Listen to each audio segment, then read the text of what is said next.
Assalamualaikum warahmatullahi wabarakatuh. Pertama kita panjatkan puji dan puji syukur kita kepada Allah Subhanahu wa taala. Semoga kita selalu dalam lindungannya. Oke, bagaimana kabar kalian? Semoga baik-baik saja ya. Pada sesi kali ini kita akan membahas dan memperkenalkan Koperasi Simpan Pinjam Sarana Bakti cabang Kota Magelang yang berpusat di Semarang. Sebelum kita memulai untuk memperkenalkan koperasi ini, kami mempunyai sebuah peraturan.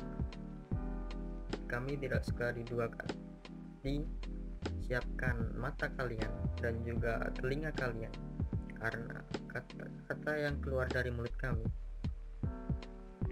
tidak akan keluar dari mulut kalian.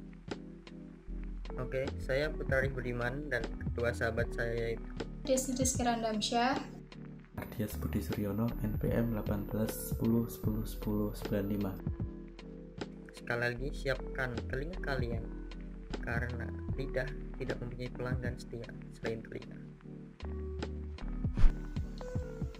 Yang pertama yaitu profil. Koperasi Simpan Pinjam Sarana Bakti Cabang Magelang merupakan salah satu anak cabang Koperasi Sarana Bakti yang berpusat di Kota Semarang. Nah, Koperasi Simpan Pinjam Sarana Bakti Cabang Magelang itu dibagi menjadi dua, yaitu wilayah kota dan wilayah kabupaten.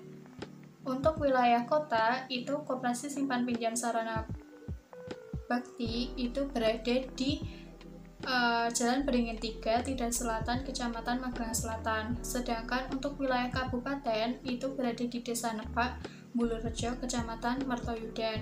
Nah, kemudian Koperasi Simpan Pinjam Sarana Bakti ini sudah berbadan hukum dengan nomor 8897/BH/6 tanggal 1 Desember 1975 dengan SK Gubernur Jawa Tengah nomor 5/PAD/PAD/7/2006.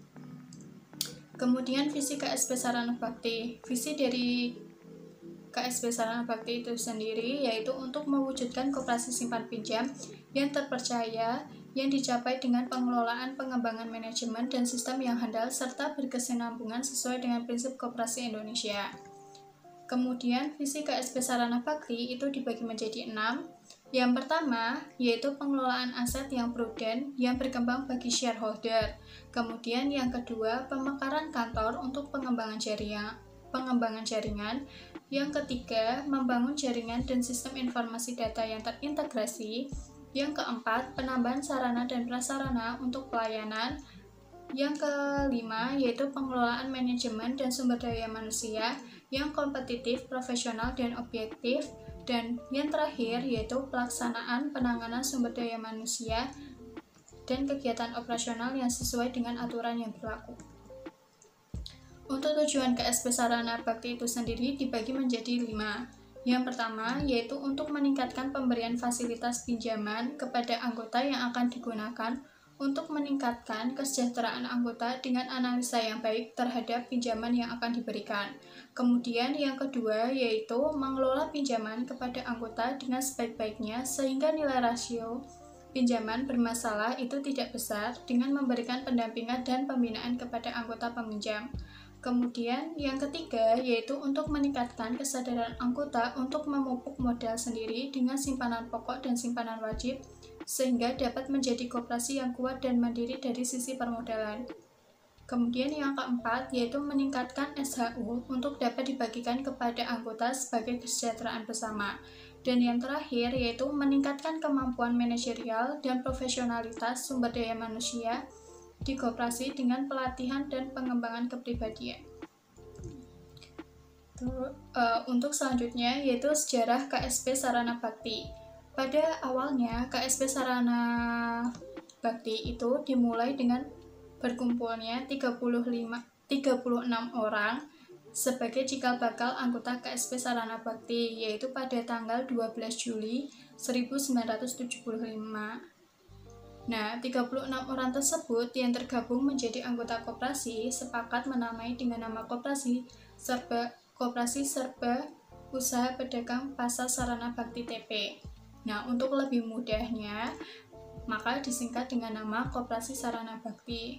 Nah, pada awal mulanya organisasi ini belum berbadan hukum koperasi, tetapi masih berbentuk usaha yang sifatnya sukarela dan dilakukan secara bersama-sama oleh ke-36 pedagang tersebut. Nah, kemudian koperasi tersebut itu disahkan pada tanggal 1 Desember 1975. Nah, untuk pelayanan untuk pertama kalinya itu simpanan pokok yang berhasil dikumpulkan yaitu sebesar 90.000 dan simpanan wajibnya itu sebesar Rp18.000. Pada akhir tahun 1975 itu terjadi peningkatan anggota yang tadinya itu 36 orang menjadi 47 orang anggota dengan simpanan pokok sebesar Rp117.500 dan simpanan wajib Rp20.300 dan ada simpanan baru yaitu simpanan sukarela yang besarnya itu Rp110.800. Nah, pada akhir tahun itu pula dicatatkan SHU-nya yaitu sebesar Rp9.280. Kemudian pada tahun 1978, Koperasi Sarana Bakti itu mengajukan permohonan untuk dapat menempati salah satu kios di Pasar Bulu Atas. Dengan izin dari Wali Kota Semarang, permohonan tersebut disetujui. Koperasi Sarana Bakti mulai memindahkan kantor pelayanan dan menempati kantor di Pasar Bulu tersebut. Dengan sistem sewa yang digunakan adalah membayar retribusi bulanan kepada pemerintah kota melalui Dinas Pasar. Kemudian pada tanggal 12 Juli 2005, Koperasi Sarana Bakti mulai menempati gedung milik sendiri di Jalan Bulustalan 2, nomor 266. Waktu yang dipilih bertepatan dengan hari berdirinya KSP Sarana Bakti yang ke-30 dan bertepatan pula dengan peringatan Hari Koperasi Nasional ke-58. Sejak itulah kantor pelayanan KSP Sarana Bakti dilakukan di gedungnya sendiri. Kemudian poin C yaitu perjalanan sejarah legalitas dari KSP Sarana Bakti. Koperasi ini sering sekali mengalami perubahan legalitas dokumen anggaran dasar, dimulai sejak 9 Desember 1982 dengan nomor 8897A/PH/6. Kemudian pada tanggal 19 Agustus 1991 diubah menjadi 8897C/6/6. Kemudian pada tahun 1996 anggaran dasar KSP Sarana Bakti kembali diubah menjadi 8897C/PHD.2/9/1996. Kemudian tanggal 17 Juli 2006 terjadi perubahan kembali anggaran dasar dengan nomor 05-PSD/KDK.2/7/2006. Tentu saja perubahan-perubahan ini tidak menyebabkan kesulitannya atau dampak negatif untuk pelayanan KSP Sarana Bakti sendiri, melainkan dengan adanya perubahan-perubahan seperti ini mengindikasikan atau menegaskan bahwa KSP Sarana Bakti itu salah satu koperasi yang taat kepada hukum dan ketentuan perundang-undangan yang berlaku. Untuk D yaitu perkembangan koperasi. Pada awal beroperasionalnya, KSP Sarana Bakti memulai dengan satu kantor pelayanan saja. Pada akhir tahun 2016 telah berdiri setidaknya 7 kantor pelayanan di beberapa kota maupun kabupaten.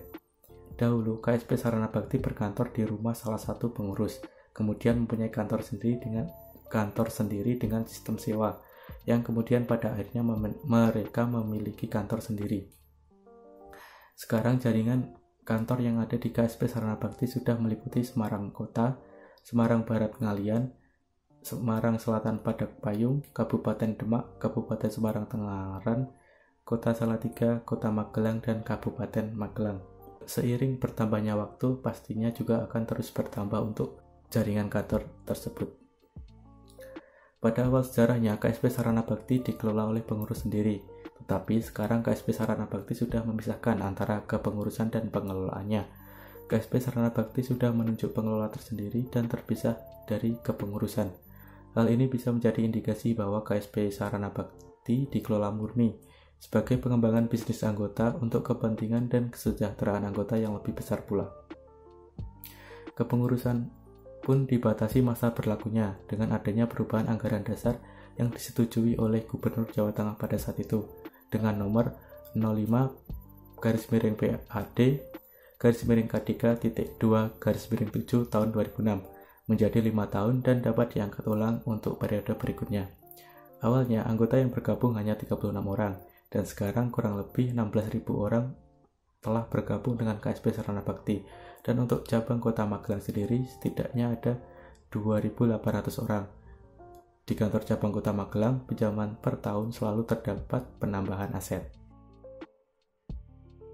Kemudian poin E yaitu masalah koperasi. Nah, yang menarik di sini pihak dari KSP Sarana Bakti itu mengklaim atau menyebutkan bahwa mereka tuh tidak memiliki masalah sama sekali, baik di internal maupun di eksternal. Untuk hambatan, mereka di internal juga tidak memiliki hambatan, melainkan untuk eksternal mereka sering terjadi perdebatan terhadap anggota dalam menetapkan suku bunganya, dan seringkali anggota meminta keringanan untuk persyaratan yang ada.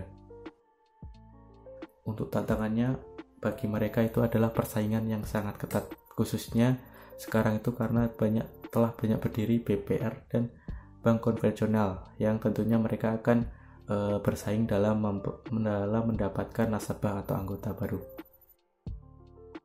Untuk peluang, KSP Sarana Bakti memiliki produk kredit karyawan yang dapat memuaskan anggota. Mereka optimis dengan adanya produk ini mereka dapat merangkul lebih banyak lagi anggota untuk bergabung bersama mereka. Di Kota Magelang sendiri sudah sekitar 2.800-an anggota KSP Sarana Bakti dan 16 ribuan anggota di pusat Semarang. Serta mereka juga bekerja sama dengan perusahaan besar dalam pengembangannya. Sehingga hal ini dapat menjadi sebuah peluang besar yang setidaknya harus dapat dioptimalkan oleh pihak KSP Sarana Bakti. Untuk profit sendiri mereka memiliki modal awal sebesar 500 juta, kemudian memperoleh SHM awal sebesar 34 juta rupiah.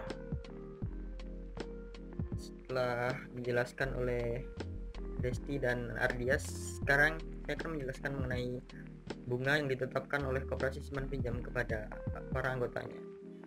Koperasi ini menerapkan dan menetapkan bunga sebesar 2% untuk semua pinjaman dan 1,8% dengan pinjaman di atas 50 juta. Oke, yang seterusnya adalah syarat menjadi anggota di koperasi ini. Yang pertama harus berwarga negara Indonesia, sudah tentu ya. Yang kedua, mampu melakukan tindakan hukum. Yang ketiga, mematuhi anggaran dasar dan anggaran rumah tangga serta peraturan yang berlaku di koperasi ini. Yang kelima, berkeinginan untuk memajukan koperasi. Ya, apa gunanya kalau kita nggak guna di sebuah organisasi, ya kan, akan jadi benalu. Yang terakhir, tidak ada paksaan. Bagaimana kita menjalani sebuah hubungan kalau hati kita tertekan, ya kan? Yang selanjutnya, keanggotaan dapat berakhir karena anggota itu yang pertama meninggal dunia, yang kedua bertentangan dengan tujuan koperasi. Misal koperasi ingin ke kanan, dia malah ke kiri. Koperasi ingin ke belakang, dia ke belakang. Seperti itu contohnya. Yang ketiga, dia mengundurkan diri secara sukarela. Yang keempat, dia selalu merugikan koperasi, dianggap tidak berguna, dan selalu menghabiskan sumber daya koperasi. Kurang lebih seperti itu. Yang kelima, diberhentikan oleh pengurus karena terlalu banyak melanggar peraturan. Yang selanjutnya, keanggotaan koperasi di Sarana Bakti mempunyai dua tipe, yaitu penuh dan tidak penuh. Keanggotaan penuh berhak untuk mendapatkan perhitungan atas simpanan pokoknya setelah pelunasan jumlah simpanan pokok. Sedangkan yang tidak penuh, anggota yang menjadi anggota untuk mendapatkan pelayanan yang sama dari Koperasi Simpan Pinjam Sarana Bakti. Keduanya memiliki kewajiban untuk membayar simpanan wajib, tetapi bedanya yang keanggotaan penuh bisa menghadiri rapat anggota tahunan yang karena sudah mencapai puluhan ribu anggota. Rapat anggota tahunan ini hanya dihadiri oleh perwakilan-perwakilan cabang saja. Yang terakhir adalah jam operasional. Koperasi simpan pinjam Sarana Bakti terapkan jam kerja dari Senin sampai hari Sabtu. Dari Senin sampai Jumat itu dimulai pukul 8 dan selesai pukul 4. Sedangkan hari Sabtu dibuka pukul 8 dan ditutup pukul 1. Sedangkan hari Minggu libur. Sekian pengenalan Koperasi Simpan Pinjam Sarana Bakti Cabang Magelang dari kami. Sekian yang bisa kami suguhkan. Semoga bermanfaat dan mendatangkan keberkahan. Bersama koperasi, mari kita berbagi kualitas ekonomi. Tetaplah gembira dan merasa bebas, dan jangan khawatirkan apapun, karena yang patut dikhawatirkan adalah dirimu sendiri. Dan jangan lupa doakan mereka yang terkena corona dan beri dukungan pada mereka agar tidak semakin merana. Apabila ada salah-salah kata dari kami, mohon dianggap benar, dan apabila ada pendapat atau kritikan, silahkan tulis di kolom komentar berikut ini. Insya Allah kami akan menanggapinya. Terima kasih. Wassalamualaikum warahmatullahi wabarakatuh.